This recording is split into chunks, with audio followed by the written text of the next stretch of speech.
Good evening, friends. Today we are discussing the most important MCQs of higher education. So we shall start. Question number 1. Which of the following statement are correct? कौन सी इनमें से statement बिल्कुल सही है? पहली, Rajya Sabha is the permanent house which can be dissolved only during national emergency. Second, Rajya Sabha does not represent the local interest of the states. Third, members of the Rajya Sabha are not bound to vote at the dictates of the state they represent. No union territory has a representative in the Lok Sabha. देखो, पहली बात, राज्यसभा एक permanent house है लेकिन वो dissolve नहीं होगा national emergency पे, तो ये गलत हो गया. Rajya Sabha does not represent the local interest of the state, बिल्कुल सही बात है, वो रिप्रेजेंट नहीं करते local interest of the state. उनको अगर लोकल इंटरेस्ट ही रिप्रेजेंट करने को रह गया है तो वो बड़े बड़े इश्यूज और मैटर्स कब सॉल्व करेंगे? तो ये हमारी बिल्कुल सही स्टेटमेंट है, वो नहीं करते. Members of the Rajya Sabha are not bound to vote at the dictates of the state they represent. जिसको वो represent कर रहे हैं ना, वो उसको bound नहीं है कि वो उसको वोट दें. ठीक है, तो ये बिल्कुल सही है स्टेटमेंट, वो बाउंड नहीं है. Last, no union territory has a representative in the Lok Sabha. कोई भी यूनियन टेरिटरी नहीं होती रिप्रेजेंटेटिव इन द लोकसभा, तो ये बिल्कुल गलत है कि कोई भी यूनियन टेरिटरी नहीं होती जो रिप्रेजेंट करे मतलब राज्यसभा को. होती है, एक यूनियन टेरिटरी जरूर होती है. ठीक है, तो आंसर है हमारा सेकेंड एंड थर्ड, तो second. Next question, which of the following are the central university? कौन सी इनमें से सेंट्रल यूनिवर्सिटी है पौंडीचेरी यूनिवर्सिटी की? मतलब कौन सी सेंट्रल यूनिवर्सिटी है? पहली पौंडीचेरी यूनिवर्सिटी, विश्वा भारती, HNB गढ़वाल यूनिवर्सिटी, या फिर कुरुक्षेत्र यूनिवर्सिटी. तो कौन सी यूनिवर्सिटी इसमें सेंट्रल यूनिवर्सिटी है? तो फर्स्ट है, सेकंड है और थर्ड है. ठीक है, सेंट्रल यूनिवर्सिटी ये तीनों है. कुरुक्षेत्र, देखो मैं एक ट्रिक बताती हूँ याद करने की. कुरुक्षेत्र ऐसे याद रखो ना, कुरुक्षेत्र में लड़ाइयाँ होती थी, तो कहाँ बेचारा सेंट्रल यूनिवर्सिटी इतना शांत सा यूनिवर्सिटी, और कहाँ कुरुक्षेत्र में लड़ाइयाँ ही लड़ाइयाँ. तो कुरुक्षेत्र यूनिवर्सिटी हटके है उनसे. ठीक है, ये सारी बेचारी चुपचाप ना पढ़ाई पे ध्यान देती हैं, ये लड़ाइयों पर ध्यान देती है कुरुक्षेत्र यूनिवर्सिटी. जस्ट फॉर याद करने के लिए कर रही हूँ, ऐसा है नहीं कुछ. Kurukshetra university established in 1956. ये 1956 में एस्टेब्लिश हुई थी बाय डॉक्टर राजेंद्र प्रसाद के द्वारा. ठीक है, तो Kurukshetra university has been accredited with A+ grade of NAAC. ठीक है, 8th पोजीशन है अमंग स्टेट यूनिवर्सिटीज में. 8th पोजीशन है इसकी. मैंने इसमें 4 लाइनों में इसकी सारी इंपॉर्टेंट इंफॉर्मेशन ऐड कर दी है कि A+ ग्रेड है NAAC के द्वारा. ठीक है, और 8th पोजीशन पे है, और इसका एस्टेब्लिशमेंट हुआ कब? 1956. किया किसने? Rajendra Prasad. Next, which radio station is established by Pondicherry university with the support of UGC? इसका नाम है Puduvai Vani community radio station, started on 23 August 2008. पूछ सकते हैं कि पौंडीचेरी यूनिवर्सिटी में UGC के सपोर्ट से कौन सा वाला कम्युनिटी रेडियो स्टेशन स्टार्ट किया था? ये सारे जो हैं PYQs हैं हायर एजुकेशन के जो आ चुके हैं, मैंने उसी पेपर में से आंसर मतलब क्वेश्चंस लिए हैं ये.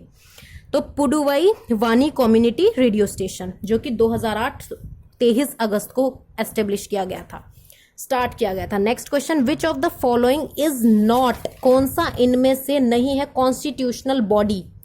तो कौन सी इनमें से नहीं है कॉन्स्टिट्यूशनल बॉडी? पहला option, election commission, finance commission, union public service commission, या फिर प्लानिंग कमीशन. तो कौन सा इनमें से कॉन्स्टिट्यूशनल बॉडी नहीं है? Planning commission. ठीक है, बाकी सारे कॉन्स्टिट्यूशनल बॉडी हैं. Who among the following appointed by governor? कौन सा इनमें से नहीं है मतलब अपॉइंट नहीं होता गवर्नर के द्वारा? Can be removed by only president of India. केवल प्रेसिडेंट ही, मतलब प्रेसिडेंट उसको अकेले प्रेसिडेंट डिसीजन ले सकता है कि उसको रिमूव करना है या नहीं. ठीक है, तो who among the following appointed by governor can be remove. लेकिन देखो, इस क्वेश्चन का मतलब है अपॉइंट गवर्नर और प्रेसिडेंट दोनों कर सकते हैं, लेकिन रिमूव सिर्फ प्रेसिडेंट कर सकता है. ऐसा कौन है? देखो, चीफ मिनिस्टर ऑफ स्टेट है member of the state public service commission, advocate general, या फिर vice chancellor of the state university. तो member of the state public service commission, इसको अपॉइंट तो ये दोनों करेंगे, लेकिन रिमूव सिर्फ प्रेसिडेंट ही कर सकता है, इतनी इसमें पावर है, ठीक है। तो member of the state public service commission. Next, which of the following statement is correct about national education day? कौन सा इसमें से करेक्ट है? It is celebrated on 11th November every year, मतलब एवरी डे नहीं, एवरी ईयर, ईयर, ठीक है। हर साल के वो 11 नवंबर को सेलिब्रेट किया जाता है, बिल्कुल सही। It is celebrated in the memory of India's first union minister of education doctor Abdul Kalam Azad. तो बिल्कुल सही बात है, इनकी मेमोरी में ये सेलिब्रेट किया जाता है। Next, it is being celebrated since 2008, ये 2008 से सेलिब्रेट होता चला आ रहा है, बिल्कुल सही बात है। तो ये सारे हमारे स्टेटमेंट बिल्कुल सही हैं। नेक्स्ट देखो, ये हमारा है आर्टिकल के ऊपर बेस्ड है, match of the following.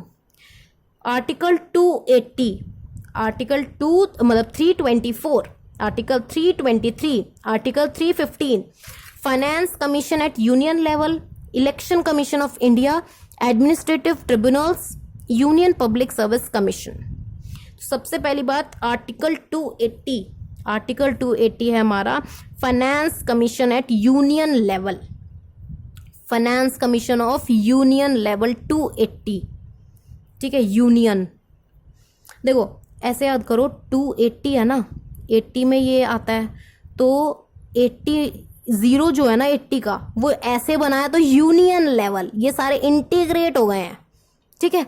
Integration का यही होता है ना सिंबल, ऐसे इंटीग्रेट हो गए हैं, तो ये यूनियन हो गए, यूनियन लेवल, ठीक। Finance commission at union level. Next, 324 में इलेक्शन कमीशन ऑफ इंडिया। 324 ये मैंने सारे आमने सामने इसलिए लिखे हैं ताकि याद करने में कोई दिक्कत ना हो। 280 union level, 324 election commission of India, 324 election commission of India. 323 administrative tribunal, administrative tribunal 323, ये तो इजीली याद हो जाएगा, टी है ना 3, तो 3 बीच में 2 है, ठीक है। Now 315 union public service commission, union public service commission 315, देखो ऐसे याद करते हैं। 280 किसका था? Finance commission of union level. 324 किसका था? हमारा था, ओहो मैं भी चीटिंग कर लूँ थोड़ा इलेक्शन कमीशन ऑफ इंडिया, ये किसका था? इलेक्शन कमीशन ऑफ इंडिया 324, ठीक है। अब तो हमें रट गया, 324 किसका था? Election commission of India. 323 किसका था? ये था एडमिनिस्ट्रेटिव, 323 किसका था? एडमिनिस्ट्रेटिव, इधर भी 3 था, इतना याद है, एडमिनिस्ट्रेटिव ट्रिब्यूनल का था, बीच में भूल गई हूँ, अच्छा ये है ही इतना 315 ये हमारा यूनियन पब्लिक सर्विस कमीशन। अब देखो मैच में आएंगे तो याद हो गए हैं हमें, है ना। 315 यूनियन पब्लिक सर्विस कमीशन, ऐसे याद करने में बहुत दिक्कत होती है ना, ऐसे हमने कभी पढ़े इतने याद नहीं किए ढंग से 315, लेकिन हाँ अगर सामने आमने सामने आ गए मैच में तो अब हम कर लेंगे।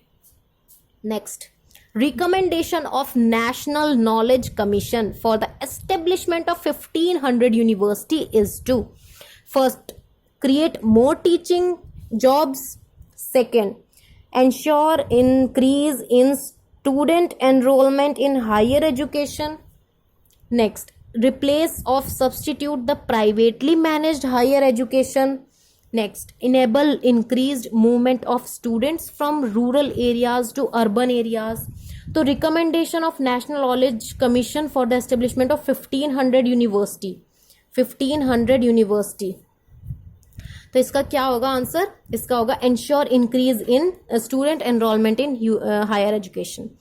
The enrolment in higher education in India is contributed both by formal system, by education and by system of distance education contributes। देखो मुझे कहीं लिखने की आदत नहीं है और कहीं मैं डबल लिख देती हूँ, वाओ बिग टैलेंट, ये भी एक टैलेंट है। अच्छा, तो जो एनरोलमेंट है इन हायर एजुकेशन इंडिया में कंट्रीब्यूट करते हैं दोनों, फॉर्मल भी और डिस्टेंस एजुकेशन भी, ठीक है। तो ये 50% ऑफ फॉर्मल सिस्टम है या 25% ऑफ फॉर्मल सिस्टम है, 10% ऑफ फॉर्मल सिस्टम है या distance education system, contribution is not taken into account while considering the figures of enrollment in higher education। तो इसका आंसर होगा हमारा 25% ऑफ फॉर्मल सिस्टम। PYQs ना एक झलक दिखा देते हैं कि NTA वाले किस लेवल तक पेपर बना सकते हैं, तो इसलिए इन PYQs को करने का ये फ़ायदा ज़रूर होता है कि आपको पता चल जाता है कि इस टाइप की तैयारी हमें करनी पड़ेगी, ठीक है। तो इसलिए अगर आपको पास्ट पेपर्स लेने हैं या पास्ट बुक्स लेनी है तो आप देर मत करो, ले लो और अपना करना सॉल्व स्टार्ट कर दो। Next, Kothari commission. Kothari commission report was entitled on. Kothari commission कब एंटाइटल हुआ था? एजुकेशन एंड नेशनल डेवलपमेंट में, learning to be adventure, diversification of education या education of and socialization in democracy. तो इसका आंसर है education and national development. Kothari commission ने कब रिपोर्ट किया था? एजुकेशन और नेशनल डेवलपमेंट में। तो which part of the constitution of India is known as code of administrator? तो ये है हमारा पार्ट नंबर 2, ठीक। नेक्स्ट क्वेश्चन, नेक्स्ट क्वेश्चन है हमारा, हु अमंग द फॉलोइंग, कौन सा इनमें से क्रिएट करते हैं officer of the district collector in India? Lord Cornwallis, Warren Hasting, royal commission on decentralisation या सर चार्ल्स मेटलीफ? तो इसका आंसर है Lord Cornwallis. The fundamental duties of a citizen includes respect for the constitution, the national flag and national anthem, to develop the scientific temper, respect for government या to protect life, wildlife। सबसे पहले respect for the constitution, ये तो बिल्कुल होना चाहिए। एक अगर भारतवासी है तो उसको अपने कॉन्स्टिट्यूशन, संविधान के प्रति उसका फंडामेंटल ड्यूटीज निभानी चाहिए, ठीक है। National flag and national anthem, इन सबके प्रति एक भारतवासी की निष्ठा होनी चाहिए। वाओ, कितनी अच्छी हिंदी बोली आज मैंने। To develop the scientific temper, a citizen should develop the scientific temper, ये बिल्कुल सही है। रेस्पेक्ट फॉर गवर्नमेंट, वैसे आजकल कौन रेस्पेक्ट करता है गवर्नमेंट की, ये फंडामेंटल ड्यूटी में इंक्लूड नहीं होता। वैसे होना चाहिए, जो भी गवर्नमेंट है उसकी रेस्पेक्ट होनी चाहिए अपने दिल में, अपने दिमाग में। टू प्रोटेक्ट वाइल्ड लाइफ, तो हमारे कौन कौन से हैं? फर्स्ट हो गए, सेकेंड हो गए और फोर्थ हो गए, तो आंसर इज थर्ड।